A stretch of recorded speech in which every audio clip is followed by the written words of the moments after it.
देखो, अब हम आज पढ़ेंगे पादप कोशिका जंतु कोशिका में अंतर पढ़ लिया था अपन ने। प्रोकैरियोटिक कोशिका और यूकैरियोटिका में कोशिका में अंतर पढ़ लिया था। तो अब अपन उनसे संबंधित कुछ क्वेश्चन लेते हैं जो एग्जाम्स में पूछे जाते हैं, है ना। तो भाई क्या क्या वो पॉइंट टू पॉइंट लिख लेंगे अपन डायरेक्टली, और उनको आपको ध्यान रखना है ना। एग्जाम्स हैं, सारे एग्जाम्स आए हुए हैं। जो भी मैं यहाँ पे पॉइंट लिखने जा रहा हूँ उनसे क्वेश्चन लिखने जा रहा हूँ।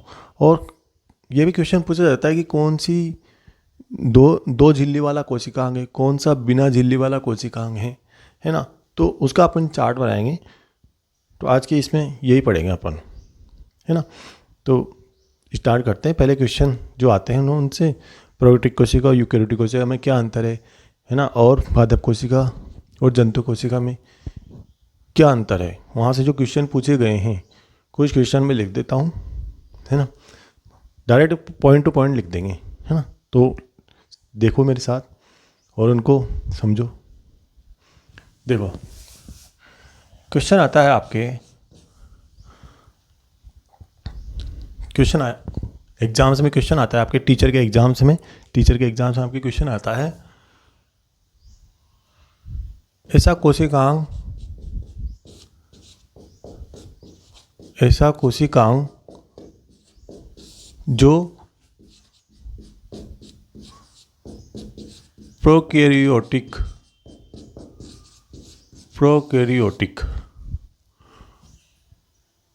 कोशिका और यूकैरियोटिक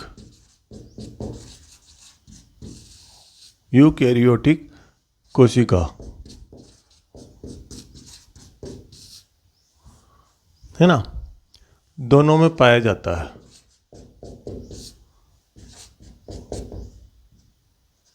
दोनों में पाया जाता है। तो ये क्वेश्चन पूछा जाता है,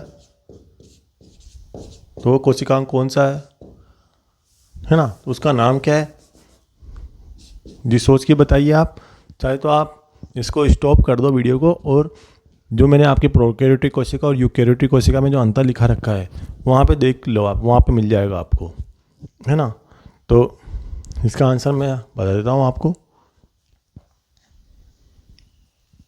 इसका आंसर है, ऐसा कोशिकांग है जो प्रोकैरियोटिक कोशिका में भी पाया जाता है और यूकैरियोटिक कोशिका में पाया जाता है। ऐसा कोशिकांग का नाम है राइबोसोम। जी, राइबोसोम ऐसा कोशिकांग है जो दोनों में पाया जाता है। प्रोकैरियोटिक कोशिका में पाया जाएगा और यूकैरियोटिक कोशिका में पाया जाएगा, है ना।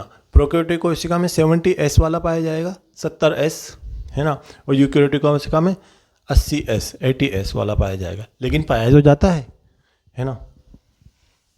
ये एकमात्र कोशिकांग है जो दोनों में पाया जाता है ना। अगला ये क्वेश्चन, सारे क्वेश्चन एग्जाम्स में आए हुए जो भी मैं यहाँ लिखने जा रहा हूँ। सबसे बड़ा कोशिकांग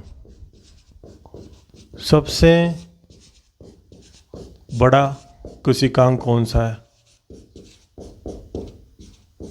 सबसे बड़ा कोशिकांग कौन सा है?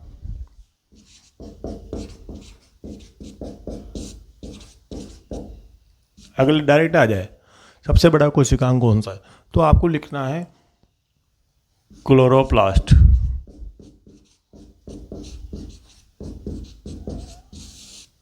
या हरित लवक।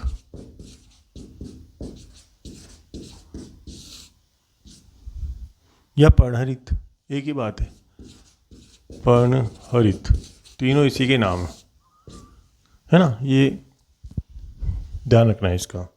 इसके अलावा सबसे बड़ा कोशिकांग, तो देखो अगर सबसे बड़ा कोशिकांग आए तो ये आएगा, है ना।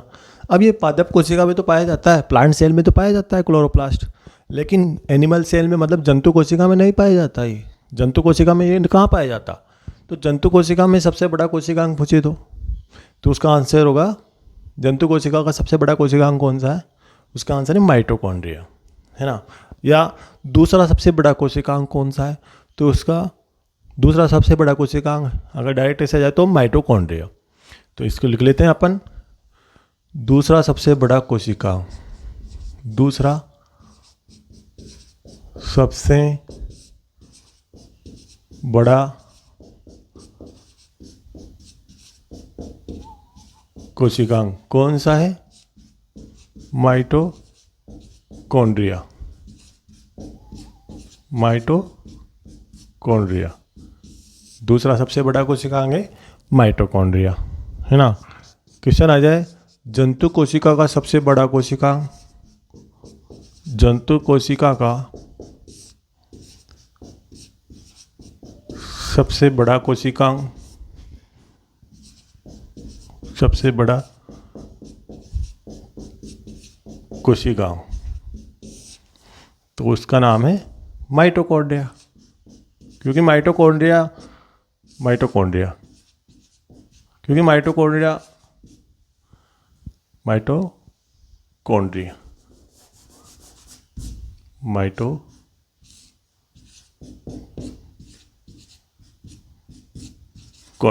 क्योंकि देखो क्लोरोप्लास्ट जंतु कोशिका में नहीं पाया जाता, क्लोरोप्लास्ट जंतु कोशिका में नहीं पाया जाता, इसलिए माइटोकॉन्ड्रिया तो दूसरा सबसे बड़ा कोशिकांग है। माइटोकॉन्ड्रिया तो पाया जाता है जंतु कोशिका में, तो जंतु कोशिका का सबसे बड़ा कोशिकांग क्या हुआ?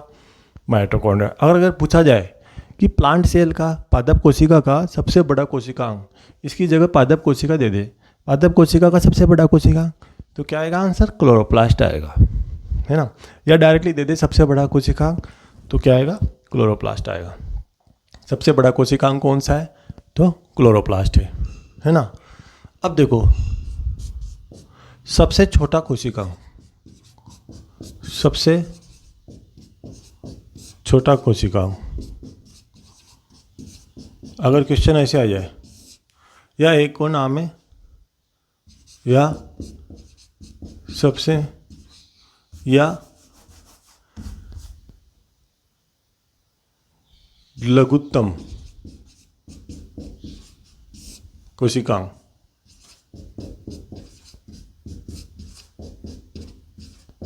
लघुत्तम कोशिकांग कौन सा है? राइबोसोम। राइबोसोम है। लघुत्तम मतलब सबसे छोटा, सबसे छोटा और लघुत्तम एक ही बात है। कोशिका का लघुत्तम कोशिकांग कौन सा है? लघुत्तम कोशिकांग राइबोसोम है। सबसे छोटा कोशिकांग है राइबोसोम, है ना। सर्वाधिक संख्या में पाए जाने वाला कोशिकांग,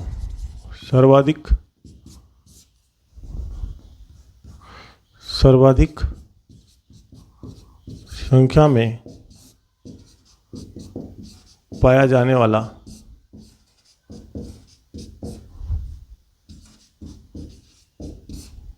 कोशिकांग, तो क्या नाम है? ये भी राइबोसोम ही आएगा। आए हुए क्वेश्चन है सब टीचिंग के एग्जाम्स में, है ना। सर्वाधिक संख्या में पाए जाने वाला कोशिकांग है राइबोसोम। सबसे छोटा भी यही होगा और सर्वाधिक संख्या भी इसी की होगी, है ना। इसके अलावा देखो आपको एक बात ध्यान रखना है, ये जीवाणु, जो प्रोकैरियोटिक कोशिका होती है ना, प्रोकैरियोटिक कोशिका,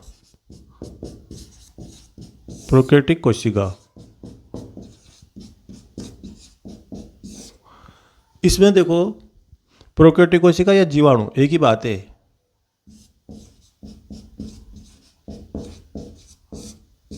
जीवाणु को ही हम प्रोकैरियोटिक कोशिका कहते हैं, प्रोकैरियोटिक कोशिका को ही जीवाणु कहते हैं। तो प्रोकैरियोटिक कोशिका में केंद्रक नहीं पाया जाता है, ध्यान रखना आप इसका। वो जो केंद्रक वहाँ पे लिखा है ना, वो अपने समझने के लिए लिखा है, उसको केंद्रक नहीं बोलते, उसको बोलते हैं न्यूक्लियोइड, है ना। तो केंद्रक, प्रोकैरियोटिक कोशिका में केंद्रक नहीं पाया जाता है।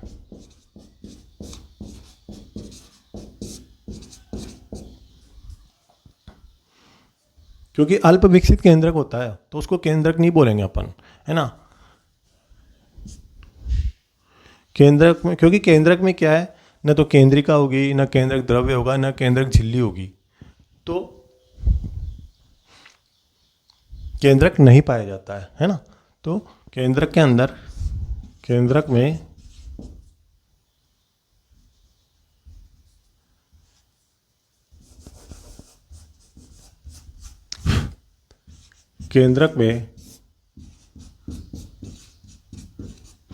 केंद्रक झिल्ली केंद्र के ऊपर जो झिल्ली पाई जाती है वही केंद्रक झिल्ली। केंद्रक झिल्ली, केंद्रक द्रव्य, केंद्रक के अंदर जो द्रव भरा होता है ना उसको ही बोलते हैं केंद्रक द्रव्य। उसके अंदर ना तो द्रव्य पाएगा, मतलब न्यूक्लियोप्लाज्म, मतलब केंद्रक द्रव्य। उसके अंदर जो द्रव भरा होता है केंद्रक के अंदर उसको केंद्रक द्रव्य बोलते हैं अपन, लिक्विड। और इसके अलावा केंद्रिका नहीं पाई जाती। केंद्रिका, केंद्रक के अंदर एक छोटी सी संरचना होती है, पाई जाती है, उसको बोलते हैं केंद्रिका। तो ये नहीं पाई जाती है ना।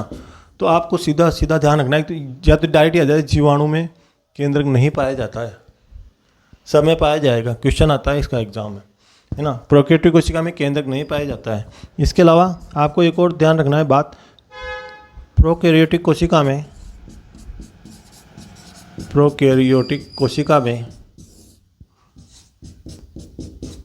देखो, जो प्रोकैरियोटिक कोशिका है या जीवाणु है, कुछ भी नाम दे दे वहाँ पे आपको एग्जाम में, प्रोकैरियोटिक कोशिका में डीएनए पाया जाता है नहीं पाया जाता? आप वहाँ पे उसमें देखो, जो प्रोकैरियोटिक कोशिका यूकैरियोटिक कोशिका में अंतर लिखा है उसमें देखो डीएनए पाया जाता है नहीं पाया जाता।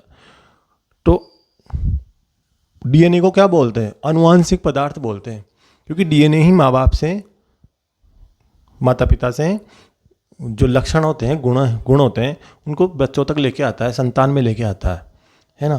तो गुणसूत्र लेके आते हैं। अब गुणसूत्र काय के बने होते हैं? डीएनए के। गुणसूत्र पर क्या उपस्थित होते हैं? जीन। जीन काय के बने होते हैं? डीएनए के। तो डीएनए क्या है? एक अनुवांशिक पदार्थ है ना। तो प्रोकैरियोटिक कोशिका में अनुवांशिक पदार्थ पाया जाता है। अनुवांशिक पदार्थ,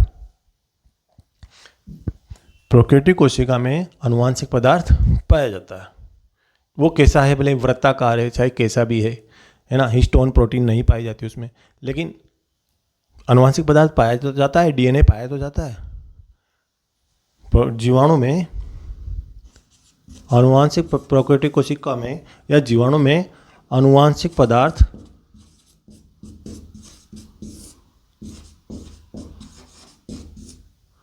कोष्टक में लिख लो डीएनए, डीएनए, डीएनए, है ना। या वो ऐसे भी दे सकता है, डीएनए, ऐसे पाया जाता है।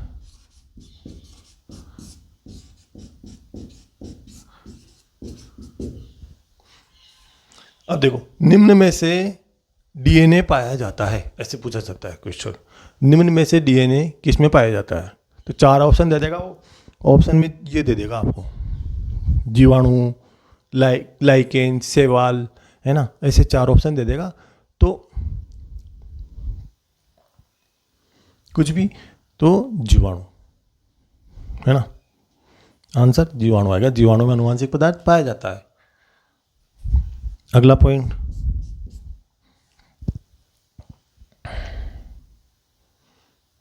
ये काफी है अभी के लिए। तो देखो, इसको एक बार फिर से समझ लो। ऐसा कोशिका जो प्रोकैरियोटिक कोशिका और यूकैरियोटिक कोशिका में, एक और क्वेश्चन है, चलो एक और अच्छा क्वेश्चन याद आ रहा है मेरे को। कौन सा कोशिकांग जंतु को पादप कोशिका में नहीं पाया जाता? ऐसा कोशिकांग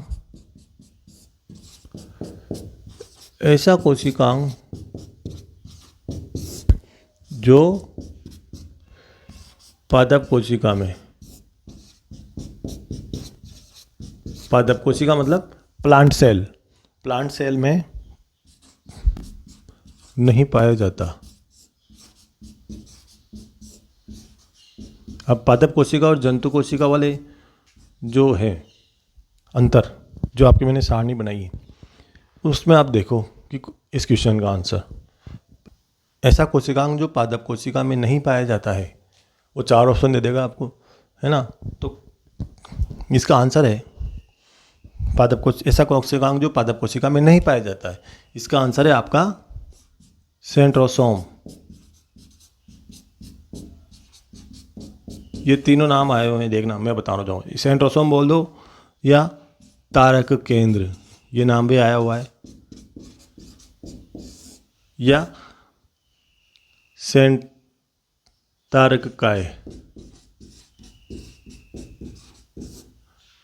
तार्काई, है ना। या एक और नाम है इसका, एक और नाम है सेंट्रियोल, ऐसे आ जाए, सबका आंसर एक ही है। तो ये दो नाम तो मैंने देख लिए हैं एग्जाम्स में, है ना।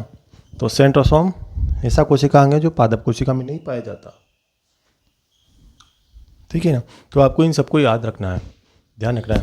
एक बार फिर से समझ लो, ऐसा कोशिकांग जो प्रोकैरियोटिक कोशिका और यूकैरियोटिक कोशिका दोनों में पाया जाता है, दोनों में पाया जाता है, वो है राइबोसोम,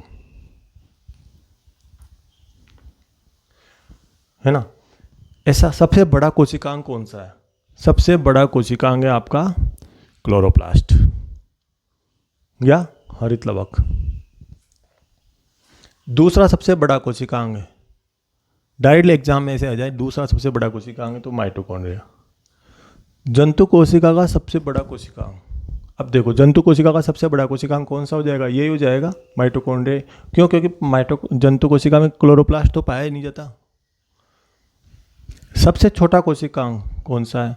या कोशिका का लघुतम कोशिकांग, कोशिका का लघुतम कोशिकांग कौन सा है?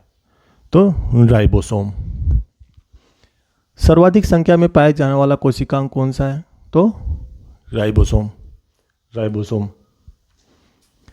प्रोकैरियोटिक कोशिका या जीवाणु में केंद्रक नहीं पाया जाता है, इस चीज़ का ध्यान रखना है आपको। केंद्रक नहीं पाया जाता, न्यूक्लियोइड पाया जाता है, क्योंकि केंद्रक के ऊपर है ना तो केंद्रक झिल्ली पाई जाती है, ना केंद्रक, उसके अंदर जो द्रव होता है केंद्रक द्रव्य, वो केंद्रक द्रव्य भी नहीं पाया जाता। उसके अंदर केंद्रिका पाई जाती, तो वो केंद्रिका भी इसमें नहीं पाई जाती, तो उसमें केंद्रक नहीं पाया जाता। अल्प विकसित केंद्रक होता है, उसको न्यूक्लियोइड बोलते हैं। लेकिन डायरेक्ट लाइन में ना, किस निम्न में से केंद्रक किस में नहीं पाया जाता? तो जीवाणु में नहीं पाया जाता या प्रोकैरियोटिक कोशिका में नहीं पाया जाता। प्रोकैरियोटिक कोशिका में आनुवांशिक में, प्रोकैरियोटिक कोशिका में जीवाणु में आनुवांशिक पदार्थ पाया जाता है, ध्यान रखना है आपको। निम्न में से किस में डीएनए पाया जाता है? किस में डीएनए पाया जाता है? तो जीवाणु में या प्रोकैरियोटिक कोशिका में। डीएनए आनुवांशिक पदार्थ कहलाता है क्योंकि केंद्रक, देखो मैं बताऊं आपको, केंद्रक है ना, अपनी कोशिका के अंदर होता है केंद्रक। कोशिका के अंदर, कोशिका के अंदर होता है केंद्रक, के अंदर, है ना, केंद्रक। केंद्रक के अंदर होता है गुणसूत्र, गुणसूत्र बोल दो, चाहे क्रोमेटिड, क्रोमेटिड बोल दो, क्रोमेटिड, क्रोमेटिन पदार्थ, क्रोमेटिन पदार्थ, ये बोल दो। गुणसूत्र बोल दो, चाहे क्रोमेटिड पदार्थ बोल दो, चाहे क्रोमोसोम बोलते हैं अपन, तो है ना। इसके के अंदर, केंद्रक के अंदर कोशिका, कोशिका के अंदर केंद्रक, केंद्रक के अंदर गुणसूत्र, गुणसूत्र पर उपस्थित होते हैं, गुणसूत्र पर क्या उपस्थित होते हैं? गुणसूत्र पर उपस्थित होते हैं जीन, और जीन काय के बने होते हैं? डीएनए के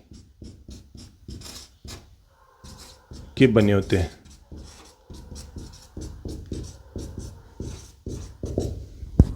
तो क्या करते हैं? वाहक बोलते हैं इनको, लक्षणों के वाहक हैं, आनुवांशिक गुणों के वाहक है जीन है। लेकिन जीन किस पर उपस्थित होते हैं? गुणसूत्र पर। गुणसूत्र किसके अंदर पाए जाते हैं? केंद्रक के अंदर, है ना। तो डायरेक्ट यहाँ से पूछा जाता है क्वेश्चन कि आनुवांशिक पदार्थ किस में पाया जाता है? तो केंद्रक के अंदर पाया जाता है ना।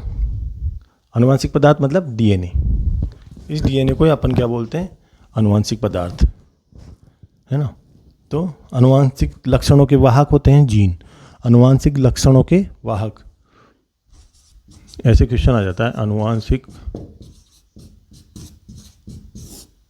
लक्षणों के वाहक हैं तो आपको आंसर लिखना है जीन, है ना, आनुवांशिक लक्षणों के वाहक हैं। तो देखो एक बार फिर से, कोशिका के अंदर उपस्थित होता है केंद्रक, केंद्रक के अंदर उपस्थित होता है गुणसूत्र, गुणसूत्र पर क्या उपस्थित होते हैं जीन, है ना, और ये जीन क्या करते हैं, डीएनए के बने होते हैं।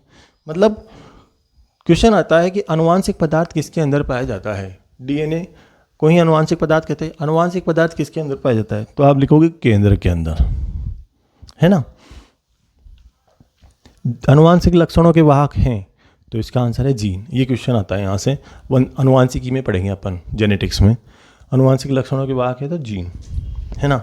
और जो ऐसा कोशिकांग जो पादप कोशिका में नहीं पाया जाता है, ऐसा कोशिकांग जो प्लांट सेल में नहीं पाया जाता है, तो उसका आंसर है सेंट्रोसोम या तारक केंद्र या तारककाय या सेंट्रियोल,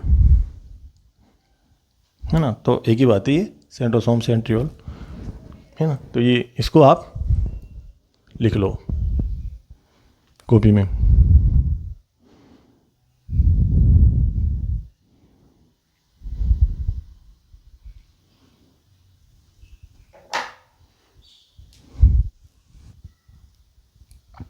देखो,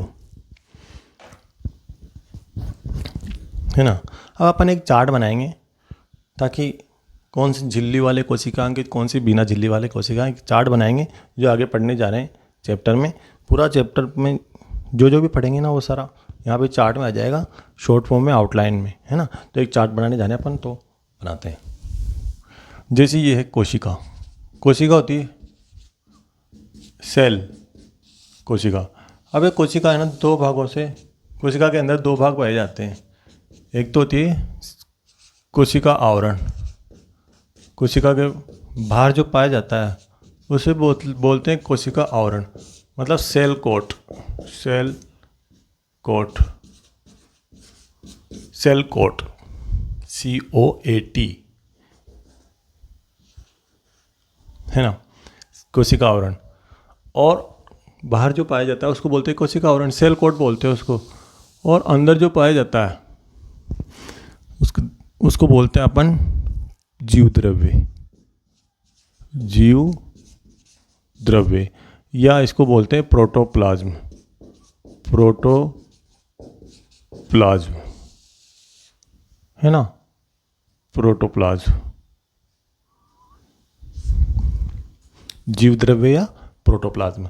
अब कोशिका आवरण है, इसको फिर से दो भागों में बांटते हैं अपन। एक तो बोलते हैं अपन, एक को तो बोलते हैं अपन, फिर से इसको दो भागों में बांटेंगे। एक को तो बोलेंगे अपन कोशिका भित्ति, कोशिका भित्ति, सेल वॉल, है ना, सेल वॉल, कोशिका भित्ति। और दूसरे को बोलेंगे अपन कोशिका झिल्ली, कोशिका झिल्ली, कोशिका झिल्ली कोई प्लाज्मा झिल्ली बोलेंगे आगे जाके, कोशिका झिल्ली, है ना, या cell membrane, cell membrane, cell membrane, कोशिका झिल्ली। कोशिका आवरण, सबसे बाहर आवरण पाया जाता है दो, कोशिका के दो भाग हैं। सबसे बाहर है कोशिका आवरण, दूसरा है उसके अंदर जो द्रव भरा होता है ना उसको जीव द्रव्य, है ना। जो बाहर की तरफ पाया जाता है वो तो कोशिका आवरण, सेल कोट। अब कोशिका आवरण में दो भाग होते हैं, कोशिका भित्ति जो बाहर पाई जाती है और उसके अंदर पाई जाती है कोशिका झिल्ली, है ना। तो ये हो गया, है ना, ये तो उसका काम हो गया खत्म। अब जीव द्रव्य में क्या क्या पाया जाता है, जीव द्रव्य के दो भाग होते हैं। एक तो होता है हाइलोप्लाज्म, हाइलो, उसके अंदर जो द्रव भरा होता है ना उसको बोलते हैं जीव द्रव्य। कोशिका के अंदर जो द्रव भरा होता है उस कोशिका द्रव्य या जीव द्रव्य एक ही बात है। कोशिका द्रव्य बोल दो, जीव द्रव्य बोल दो, बाकी जीव द्रव्य बोल दो। हाइलोप्लाज्म, इसके जीव द्रव्य के भी दो भाग हैं। एक तो परिधि की तरफ जो जीव द्रव्य रहता है, जो परिधि की तरफ रहता है जीव द्रव्य, उसको बोलते हैं हाइलोप्लाज्म। और जो केंद्र की तरफ रहता है, अंदर की तरफ रहता है, उसको बोलते हैं ट्रोफोप्लाज्म। जो अंदर की तरफ होता है उसको बोलते हैं अपन ट्रोफोप्लाज्म। ट्रोफोप्लाज्म है ना, ट्रोफोप्लाज्म। तो हाइलोप्लाज्म क्या होता है? परिधीय भाग होता है, परिधीय भाग, पेरिफेरल, परिधीय भाग होता है ना, परिधीय भाग होता है ये। जबकि ये क्या होता है? अंदर वाला भाग होता है ना। अब इस अंदर वाले भाग में भी एक तो होता है जीवित भाग, इसके भी अंदर ट्रोफोप्लाज्म की दो भाग हैं। एक तो जिसमें कोशिकांग पाए जाते हैं, जीवित वाला भाग, और एक जिसमें कोशिकांग नहीं पाए जाते हैं, निर्जीव भाग, non living part, living part और नॉन लिविंग पार्ट। तो ट्रोफोप्लाज्म के भी दो भाग हैं, एक तो लिविंग पार्ट, लिविंग पार्ट या जीवित भाग, सजीव, सजीव बोल दो चाहे जीवित भाग बोल दो, सजीव भाग, सजीव भाग या जीवित भाग एक ही बात है। जो जीवित भाग है, लिविंग पार्ट है ना, इसमें ही कोशिकांग पाए जाएंगे, इसमें कोशिकांग पाए जाते हैं, क्योंकि इसमें जीवित संरचनाएं पाई जाती है, इसमें कोशिकांग पाए जाते हैं।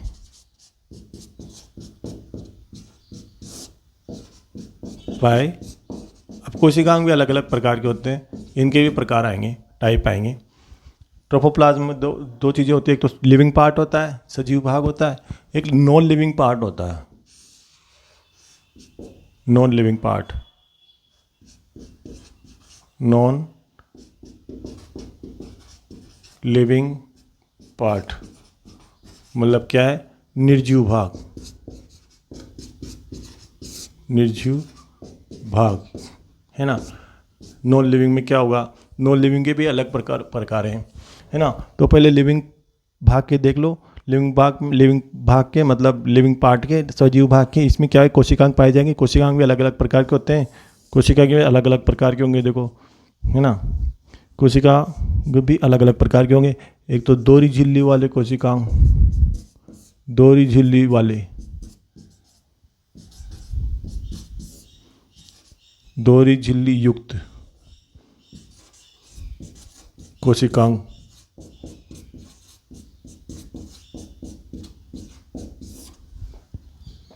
है ना। एक एकल झिल्ली युक्त कोशिकांग, एकल, जिनके ऊपर एक झिल्ली पाई जाएगी।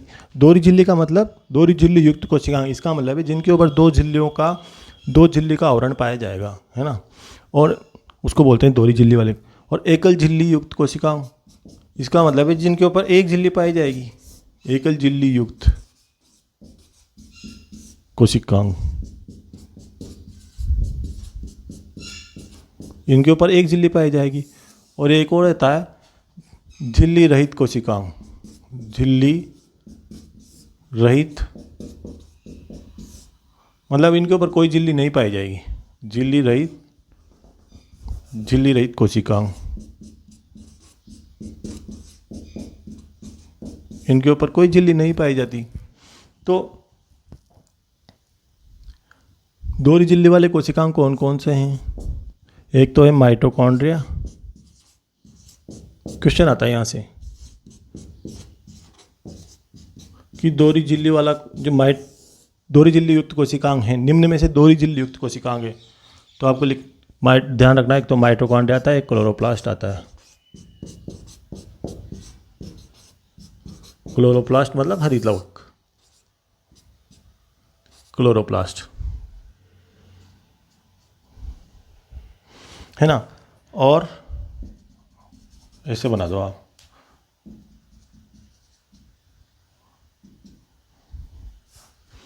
एकल झिल्ली युक्त कोशिकांग में कौन कौन से आएंगे? एकल झिल्ली युक्त कोशिकांग में आएंगे एक तो लाइसोसोम,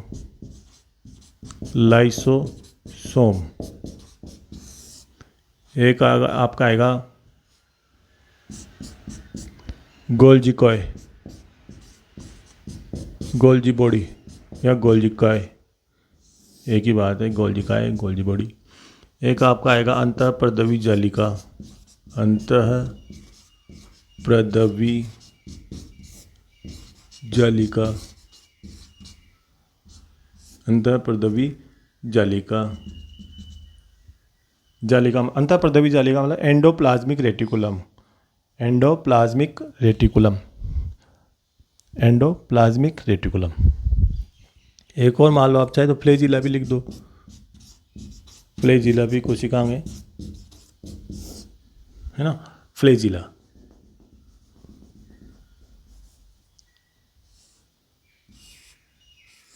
फ्लैजिला ये सब एकल झिल्ली युक्त कोशिकांग है। और बिना झिल्ली रहित कोशिकांग मतलब बिना झिल्ली वाला कोशिकांग सबसे ज़्यादा इंपॉर्टेंट ये है, यहाँ से बार बार आता है क्वेश्चन, जिसमें इसका नाम आता है राइबोसोम। राइबोसोम निम्न में से बिना झिल्ली वाला कोशिकांग कौन सा है, या बिना झिल्ली वाला कोशिकांग कौन सा है, या झिल्ली से बंधा हुआ कोशिकांग नहीं है। झिल्ली से बंधा हुआ कोशिकांग कौन सा नहीं है, ये राइबोसोम, क्योंकि झिल्ली नहीं पाई जाती इसलिए झिल्ली से बंधा हुआ नहीं है ये कोशिकांग, है ना। राइबोसोम और भी नाम लिख लेते हैं अपन, सेंट्रोसोम, सेंट्रोसोम, और भी नाम लिख देते हैं अपन, केंद्रिका, ये तीन है, मैंने यही लिख दिया आपके, केंद्रिका, केंद्रक के अंदर जो पाई जाती है वो केंद्रिका। अब देखो ये तो हो गए कोशिकांग लिविंग पार्ट में, ये आ गया जो दो कोशिकांग आ गए। कोशिकांग भी तीन प्रकार के होते हैं, दोहरी झिल्ली वाले कोशिकांग, एकल झिल्ली वाले कोशिकांग और झिल्ली रहित कोशिकांग। अब दोहरी झिल्ली वाले कोशिकांग भी दो प्रकार के होते हैं, माइटोकॉन्ड्रिया और क्लोरोप्लास्ट, ये दो इसमें आएंगे दोहरी झिल्ली वाले कोशिकांग में। एकल झिल्ली वाले कोशिकांग में कौन कौन से आएंगे, लाइसोसोम आएगा, गोल्जी बॉडी, अंतःप्रदवी जालिका और फ्लैजिला, ये आएंगे। इसके अलावा झिल्ली रहित कोशिकांग में कौन कौन से आएंगे, राइबोसोम, सेंट्रोसोम और केंद्रिका। ये पूछा जाता है, बहुत पूछा जाता है एग्जाम, है ना। अब देखो आप, ये तो हो गया आपके लिविंग पार्ट में, है ना। अब आपके आ गया नॉन लिविंग पार्ट। अब नॉन लिविंग पार्ट के भी तीन भाग हैं, है ना, तीन भाग हैं इसके भी। तो देखो एक तो होता है आपके संग्रहित पदार्थ, संग्रहित पदार्थ मतलब storage, storage substance, storage substance, है ना। दूसरा है आपका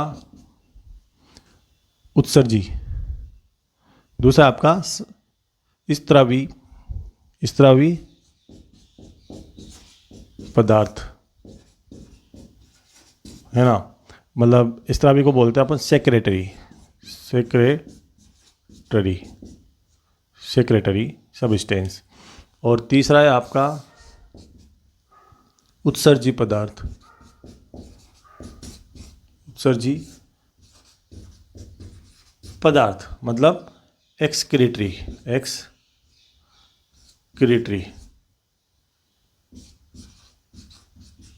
एक्सक्रीटरी, है ना। तो अब आपको ये ध्यान रखना है कि निर्जीव भाग होता है ना, इसमें कौन कौन से संग्रहित पदार्थ में कौन कौन से आते हैं, स्त्रावी में कौन से आते हैं, उत्सर्जित पदार्थ में कौन से आते हैं। संग्रहित पदार्थ में ऐसे यहाँ पे बना लो, जिससे कि अपन को थोड़ा डिफरेंस पता पड़ जाएगा, है ना। संग्रहित पदार्थ में कौन कौन से आते हैं, वरना मिक्स हो जाएगा ये थोड़ा सा। संग्रहित पदार्थ में आपके आएंगे एक तो कार्बोहाइड्रेट, कार्बोहाइड्रेट, एक आपके आएगा प्रोटीन, एक आपके आएगा वसा या लिपिड, लिपिड, है ना, ये आएगा कार्बोहाइड्रेट, प्रोटीन और वसा या लिपिड। ये तो आ गया संग्रहित, मतलब इन पदार्थों का संग्रह होता है, संग्रहण होता है, पोषक तत्व हैं सारे, कार्बोहाइड्रेट है, प्रोटीन है, वसा है, इनका संग्रहण होता है ना। और स्त्रावी पदार्थ में आएगा आपके एंजाइम, कौन कौन सी चीज़ों को वो स्त्रावित करता है, मतलब कौन कौन सी चीज़ों को वो स्त्रावित करता है। एंजाइम और मकरंद का भी स्त्रावण करता है, वो स्त्रावण करता है मकरंद। पेड़ पौधे, जो कोशिका है वो कौन कौन सी चीज़ों को स्त्रावित करती है ना। और इसके अलावा विटामिन का भी स्त्रावण किया जाता है। संग्रहित का मतलब स्टोरेज, स्टोर का मतलब किसी चीज़ को संग्रह करना, स्टोरेज करना। जो कोशिका है कौन कौन सी चीज़ों को स्टोर करती है, संग्रहित करती है। कोशिका कौन सी चीज़ों का स्त्रावित, कौन से पदार्थों को स्त्रावित करती है, एंजाइम है, मकरंद है, विटामिन है। और कौन सी पदार्थ चीज़ों को बाहर निकालती है ना, कौन सी चीज़ों को वो उत्सर्जित करती है, एक्सक्रीटरी, बाहर निकालती है ना। तो देखो आप, इसमें है आपके एक तो एल्केलॉइड,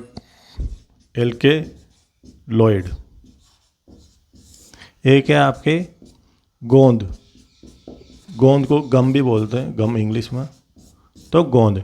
एक है आपके टेनिन,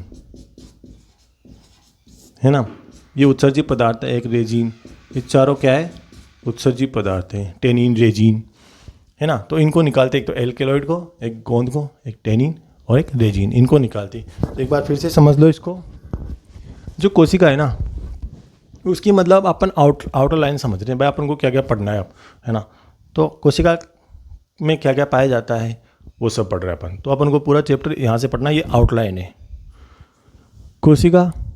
कोशिका के दो भाग होते हैं। एक तो जो बाहर पाया जाता है कोशिका का आवरण, बाहर से जो कोशिका के ऊपर पाया जाता है कोशिका का आवरण। अब सेल कोट, अब बाहर जो आवरण पाया जाएगा वो भी दो भाग होंगे। एक तो कोशिका भित्ति, बाहर पाई जाती है कोशिका के, अपन ने चित्र बनाया था, और कोशिका झिल्ली, है ना, तो ये बाहर पाया जाता है। अब अंदर पाया जाता है, इनके कोशिका झिल्ली के अंदर जो मिलेगा वो जीवद्रव्य मिलेगा, या प्रोटोप्लाज्म कहते हैं उसको। दूसरा भाग ये है जीवद्रव्य या प्रोटोप्लाज्म। तो जीवद्रव्य, इसके उस द्रव्य में भी कौन कौन सी चीज़ें हैं। जो परिधि वाला द्रव्य होता है, परिधि वाला जीवद्रव्य होता है ना, उसको बोलते हैं हाइलोप्लाज्म। और जो अंदर वाला जीवद्रव्य होता है उसको ट्रोपोप्लाज्म बोलते हैं अपन, है ना। ट्रोपोप्लाज्म, देखो यहाँ से एक क्वेश्चन आता है, ट्रोपोप्लाज्म मतलब कोशिका में जीवित संरचनाएं किस में पाई जाती है, हाइलोप्लाज्म में या ट्रोपोप्लाज्म में।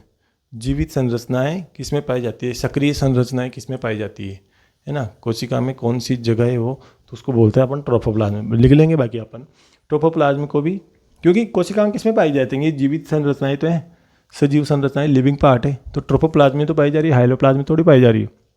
तो ट्रोपोप्लाज्म को दो भागों में बांटते हैं, लिविंग पार्ट और non living part. Living part है, इसमें कोशिकांग पाए जाते हैं, जीवित संरचनाएं होती है कोशिकांग, है ना। अब और उसमें ये पदार्थ पाए जाते हैं निर्जीव भाग में। इसमें कोशिकांग पाए जाते हैं। कोशिकांग भी अलग अलग प्रकार के होते हैं, 3 प्रकार के होते हैं। एक तो दो झिल्ली वाले कोशिकांग, जिनके ऊपर 2 झिल्ली का आवरण पाया जाता है ना, 2 झिल्लियों का आवरण। एक इनके उदाहरण है, इनके नाम है माइटोकॉन्ड्रिया और क्लोरोप्लास्ट, है ना। इन दोनों कोशिकांग, ये दोनों ऐसी कोशिकांग है जिनके ऊपर 2 झिल्लियों का आवरण पाया जाता है, 2 झिल्लियों का आवरण पाया जाता है। दूसरा है एकल झिल्ली युक्त कोशिकांग, मतलब ऐसे कोशिकांग जिनके ऊपर एक ही झिल्ली का आवरण पाया जाता है। उनके नाम है लाइसोसोम, गोल्जी बॉडी, अंतःपर्दवी जालिका और फ्लैजिला। ये चारों एकल झिल्ली वाले कोशिकांग हैं, एकल झिल्ली से बंधे हुए कोशिकांग हैं। झिल्ली रहित कोशिकांग, क्वेश्चन यहाँ से पूछा जाता है राइबोसोम पे। निम्न में से झिल्ली रहित कोशिकांग हैं, या एक ऐसे बिना झिल्ली से बंधा हुआ कोशिकांग नहीं है, झिल्ली से बंधा हुआ कोशिकांग नहीं है तो राइबोसोम। झिल्ली रहित कोशिकांग राइबोसोम, सेंट्रोसोम और केंद्रिका, ये तीनों ऐसे कोशिकांग हैं जो झिल्ली रहित वाले, बिना झिल्ली, इनके ऊपर झिल्ली का आवरण नहीं पाया जाता, है ना। तो अब आ गया निर्जीव पदार्थ, नॉन लिविंग पार्ट। वो तो लिविंग पार्ट में थे या नॉन लिविंग में। निर्जीव भाग ये सब चीज़ें निर्जीवी तो चीज़ें हैं, है ना। तो नॉन लिविंग चीज़ें ये, तो नॉन लिविंग पार्ट, इसमें नॉन लिविंग सब्सटेंस पाए जाएंगे। 3 प्रकार के होते हैं, एक तो स्टोरेज संग्रहित, एक स्त्रावी पदार्थ, एक उत्सर्जित पदार्थ, है ना। संग्रहित का मतलब जिनको संग्रह किया जाएगा, स्त्रावी का मतलब जिनको स्त्रावित किया जाएगा, सेक्रेटरी, और उत्सर्जित पदार्थ जिनका उत्सर्जन किया जाएगा शरीर से, कोशिका के अंदर से बाहर निकाला जाएगा इनको, है ना। तो संग्रहित पदार्थ में कौन कौन से आएंगे, एक तो कार्बोहाइड्रेट, प्रोटीन और लिपिड। कार्बोहाइड्रेट, प्रोटीन और वसा, इनका क्या है, संग्रह करती है कोशिका, स्टोर करती है। और स्त्रावी पदार्थ कौन से हैं, जिनको स्त्रावित करती है कोशिका, जैसे एंजाइम का स्त्रवण करती है, मकरंद मकरंद का स्त्रवण करती है कोशिका, विटामिन का स्त्रवण करती है। इसके अलावा उत्सर्जित पदार्थ कौन कौन से हैं? एक तो जिनको शरीर से बाहर निकालती है कोशिका, अपने कोशिका से अंदर से बाहर निकालती, एक तो गोंद है, एल्केलॉइड है, गोंद है, टेनिन है और रेजिन है। तो इनको कोशिका क्या है? उत्सर्जन करती है इनका। तो ये हो गया आपके एक चार्ट है, इसको आप बना लो, है ना, आउटलाइन बाहर की, इसको बना लो आप कॉपी में।